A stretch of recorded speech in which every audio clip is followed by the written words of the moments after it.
श्री राम नमस्कार।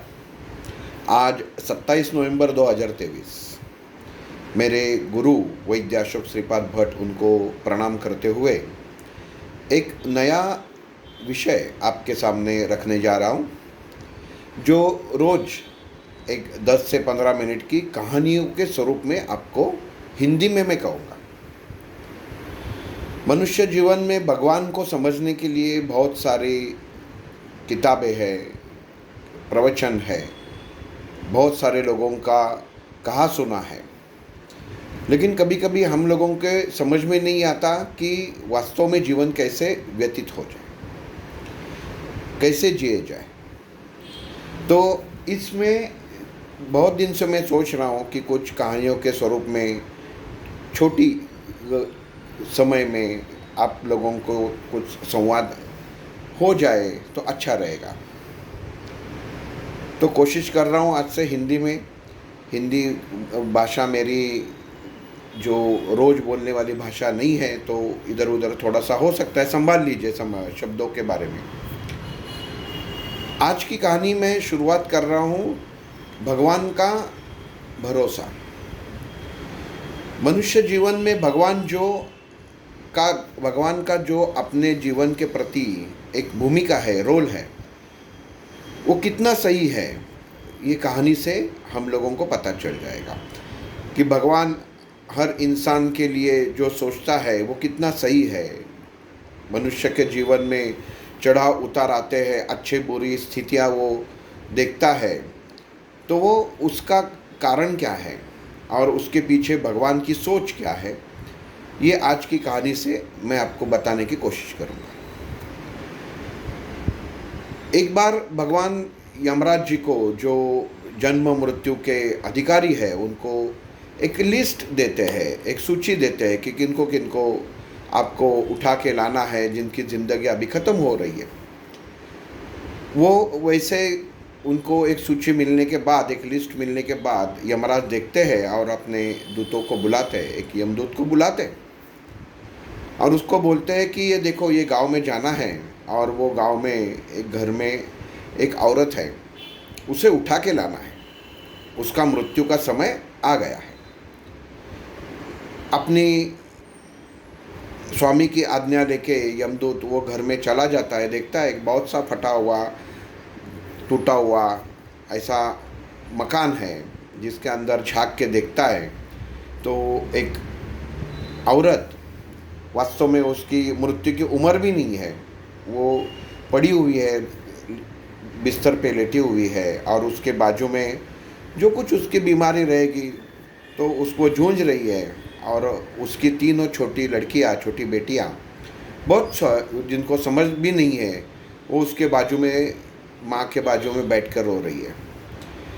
ये पूरा नज़ारा देख के यमदूत के मन में भावना विवश अवस्था पैदा हो जाती है और वो सोचता है कि ये बहुत गलत चल रहा है, कि देखता हूँ तो इसका पति का भी देहांत वास्तव में हो चुका है, और अभी तो ये भी अगर बच्चे अपनी माँ से जुदा हो जाएंगी तो वो जी कैसे लेंगे, उनको तो समाज खा लेगा, उनकी परवरिश, उनका भविष्य पूरा अंधेरा में है।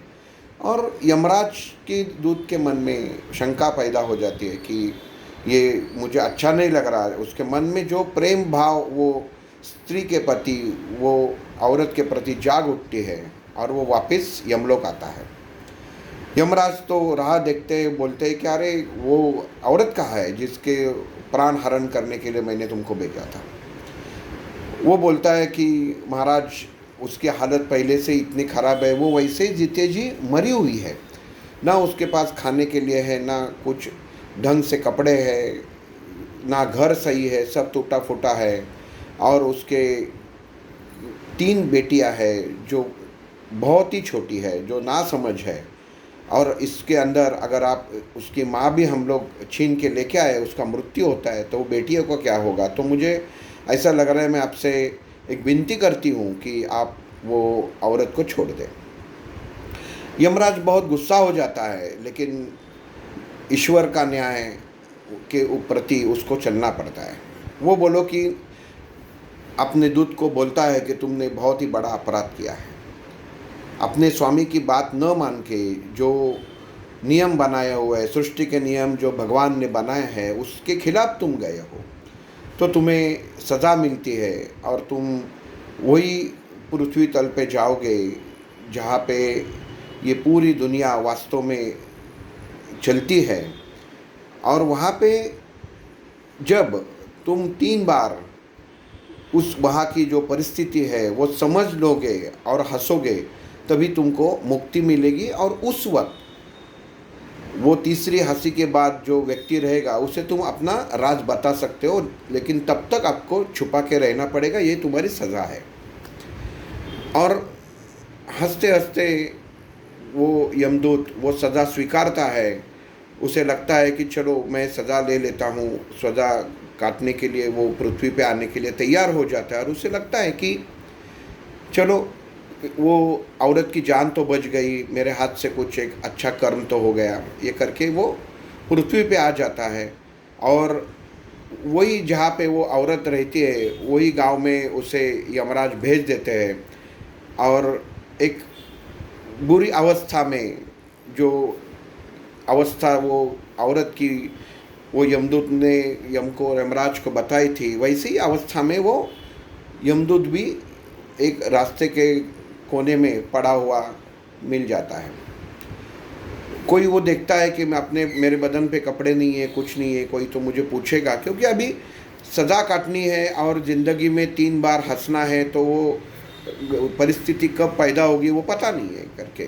लेकिन जो बोलते हैं कि नियति और भगवान अपने जो नियम और अनुशासन के हिसाब से चलता है, तो उस वक्त एक आदमी, बहुत वो भी गरीब आदमी, थोड़ा सा पैसा कमा के अपने घर पे अपने बच्चे और खुद के बीवी को कपड़ा लेने के लिए जा रहा था। वो देखता है कि एक आदमी रास्ते के कोने में पड़ा हुआ था, वास्तव में वो यमदूत था, लेकिन वो सज़ा काटने के लिए आया था। और वो देखता है कि ये तो इसकी तो हालत बहुत ख़राब है। वो जाके पूछता है भाई साहब क्या हो गया करके। वो बोलता है कि कुछ पूछो मत, खाना नहीं खाया और ये मेरी अवस्था देखो। तो वो आदमी है, उसको तरस आ जाता है। वो बोलता है कि मैं मेरे बच्चों को, बीवी को कभी भी कपड़ा ले सकता हूँ, चीज़ें ले सकता हूँ, लेकिन अभी मुझे ऐसा लग रहा है कि इसको ज़्यादा ज़रूरत है। और फिर वो पैसे से वो आदमी को बोलता है तो आप मेरे साथ चलो, कहाँ रहते हो, मैं आपको कुछ चीज़ें लेके देता हूँ, खाने के लिए लेके देता हूँ और आपके घर के लिए छोड़ता हूँ। वो आदमी बोलता है कि ये चीज़ आप आपके घर पे जाके खा लो, आपके घर पे जाके पहनो। लेकिन यमदूत बोलता है कि ना मेरे पास घर है ना कुछ है, तो मैं क्या करूं। तो वो आदमी को बहुत दया आ जाती है। वो वास्तव में वो आदमी एक चांबार रहता है जो चप्पल सीता है ना, वो चप्पल जूते सीता है वो।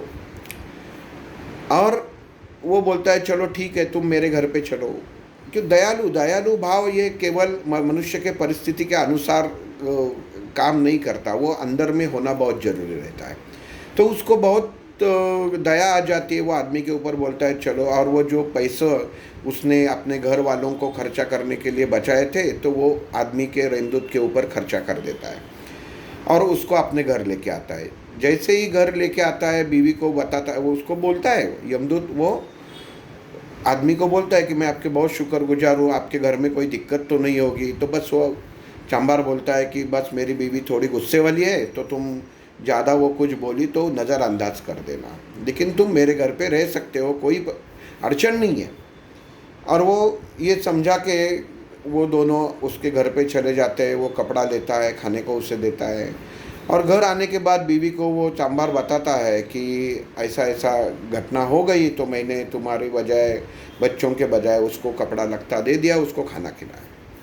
बीवी बहुत गुस्सा हो जाती है और बोलती है कि जिसको ज़रूरत नहीं, जिसको तुम पहचानते नहीं हो, जो को चोर है या क्या है उसको पता नहीं है, हम अपनी परिस्थिति देखो, अपने को खाने के लिए कुछ नहीं है और तुमने हमारे सोचे बिना उसको कपड़ा लत्ता दे दिया, उसको खाना दे दिया, हम लोग भूखे हैं। ये बात सुन के वो यमदूत हंस जाता है। पहले हंसी उसकी आ जाती है, वो चांबार कुछ समझता नहीं है कि क्या है, लेकिन यमदूत बोलता है कि मैं ये चाहिए तो कौन से भी क्षण में, कौन से भी मोमेंट पे इनके घर की हालात बदल सकता हूँ, क्योंकि वास्तव में वो यमलोक से आया हुआ रहता है कि परिस्थिति बदलना, आदमी की स्थिति बदलना, उसके हाथ में उतनी ताकत, पावर वो यमदूत के पास रहती है। लेकिन वो देखता है कि इंसान की अगर बाहर की परिस्थिति, उसकी रहन सहन अगर ठीक नहीं है तो मनुष्य सामने वाला पहचानने में कितना गलत हो जाता है, और जो इंसान वास्तव में सचमुच अच्छा है वो उसकी पहचान बता नहीं सकता, क्योंकि ये समाज ऐसा दिख रहा है कि बाहर से इंसान इंसान की कीमत करता है, इसके लिए वो हंसी आ जाती है। वो बोलता है कि यमदूत को बोलता है कि चलो, मेरा कारोबार है, इतना छोटा मोटा है, ये राज्य के जो राजा है उसके पूरे जूते चप्पल मैं सीता हूँ, तो आप भी मेरे साथ काम करो, वह तुमको पैसा भी दो, पैसा भी मिलेगा, यहाँ पे रह सकते हो। तो वो यमदूत आराम से बोलता है कि चलो, बैठे बैठे मुझे सब कुछ मिल रहा है, मेरी शिक्षा जो यमराज ने दी है वो जल्दी से ख़त्म हो सकती है।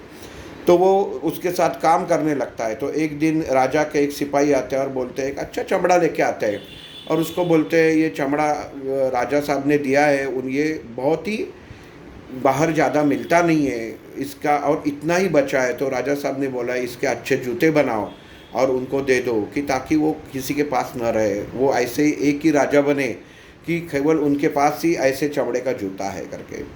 तो बोलता है कि बाकी बस चप्पल मत सिलाना, क्योंकि उस राज्य का नियम था कि जब कोई राज्य की व्यक्ति, जो राजा रहता है, प्रधान रहता है, जो लास्ट क्षण में, मौत के क्षण में उसकी जब अंत्ययात्रा निकालती है, तो उस वक्त उसको चप्पल पहनाया जाता है।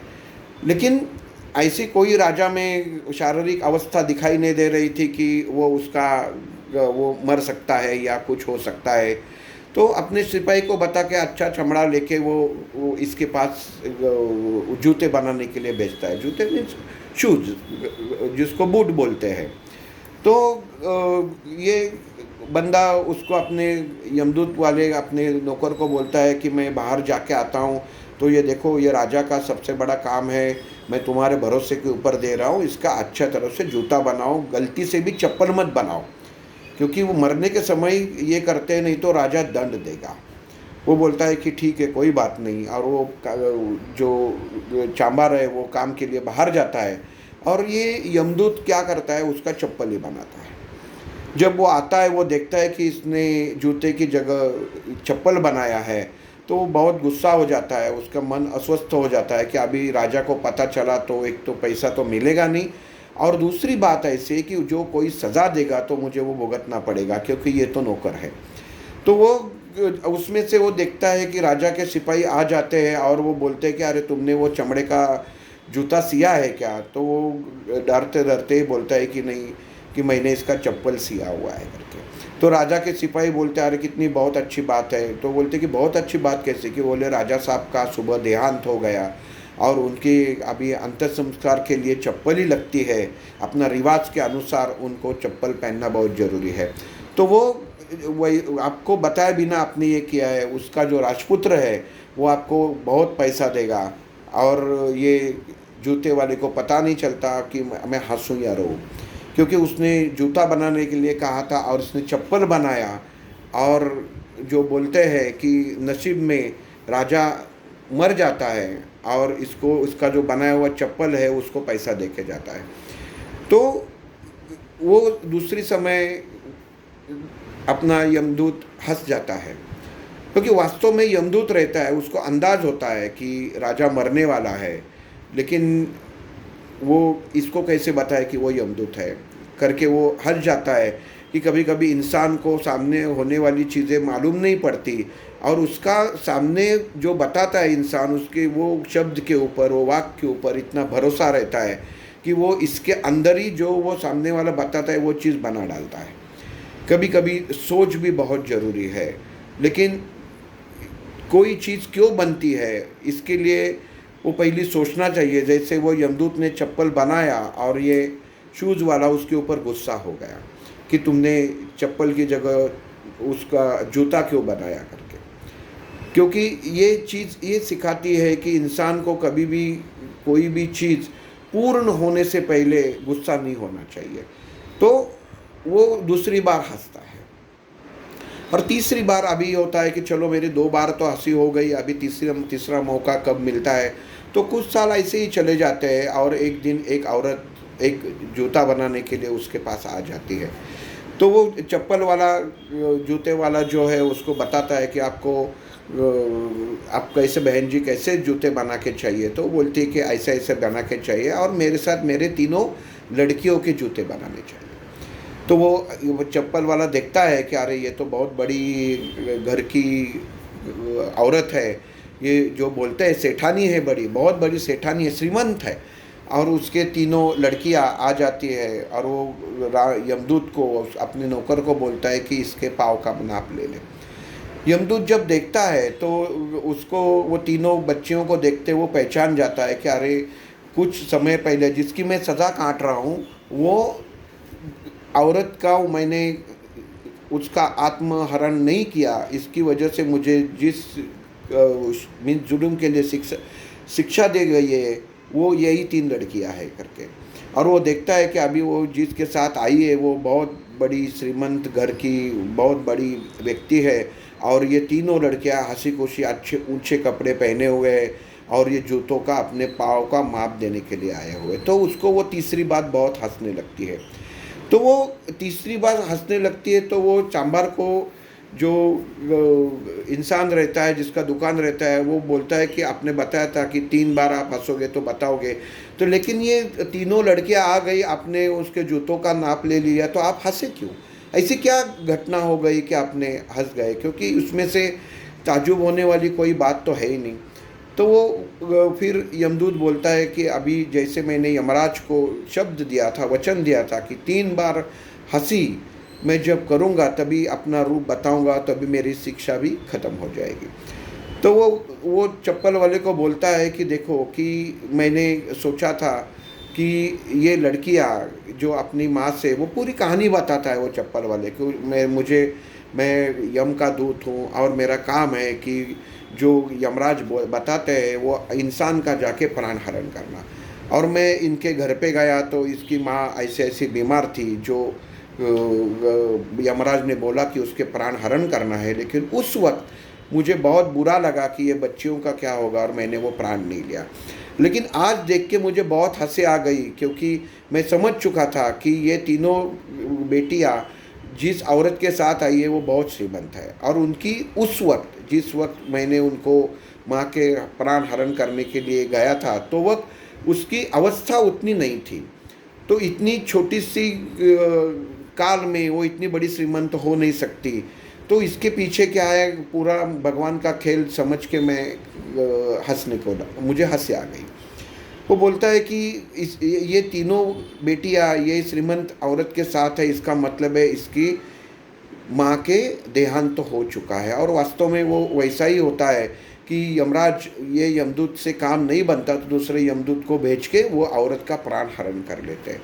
और जैसे ही वो प्राण हरण कर लेते हैं वहाँ से ये गर्भ श्रीमंत औरत गुजरती रहती है अपनी कार से, तो वो देखती है कि वहाँ पे ये तीनों लड़कियाँ बेसहारा हो गई है, कुछ खाने पीने को नहीं, घर टूटा फूटा है और अच्छे उसके संस्कार की दिख रही है लेकिन उसके पास कुछ नहीं है, ये समाज उनको ठीक से रहने नहीं देगा। तो वो तीनों को अपने गोद ले लेती है और प्रण करती है कि मैं तीनों को अपनी बच्चियों जैसा संभाल करूँगी क्योंकि वो श्रीमंत औरत को कोई औलाद नहीं रहती।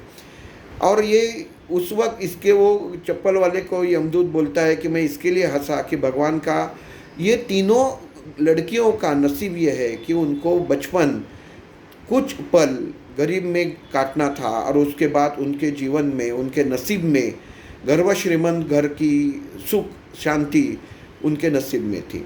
अगर मैं उस वक्त ये सोच लेता कि इनका नसीब मैं बदल नहीं सकता, भगवान ने इनका नसीब पहले से ही तय किया है और उनका भविष्य जो है वो भगवान ने तय किया है, लेकिन वो उस समय में यम का दूत होते हुए भी मैं ये भगवान की बात समझ नहीं पाया।